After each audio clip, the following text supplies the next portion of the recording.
13 సంవత్సరాల minor గర్ల్ని సెక్సువల్గా abuse చేసినటువంటి నారాయణరావు అనే వ్యక్తిని నిన్న ఉదయం వచ్చిన కంప్లైంట్ మీద అరెస్ట్ చేసి 5 గంటలకి అరెస్ట్ చూపించి కోర్టుకు ప్రొడ్యూస్ చేసే క్రమంలో ఫార్మాలిటీస్ అన్ని పూర్తి చేసి రాత్రి 10 గంటల టైంలో అతన్ని కోర్టుకి ఎస్కార్ట్ తీసుకువెళ్తూ ఉండగా దారిలో కోమటి చెరువు దగ్గర, ఈ సాయి వేదిక దగ్గరలో కోమటి చెరువు దగ్గర నేచర్ కాల్స్కి వెళ్ళాల్సి ఉందని అతను రిక్వెస్ట్ చేస్తే ఎస్కార్ట్ వాళ్ళు జీప్ ఆపి అతను లాబరేటరీ కూర్చున్నాడు.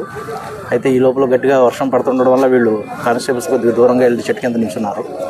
ఈ లోపల వాల్ ఆఫ్ షడన్ అతను పరిగెత్తుకుంటా వెళ్ళి చెరువులో దూకినట్టుగా చెప్తున్నారు వాళ్ళు.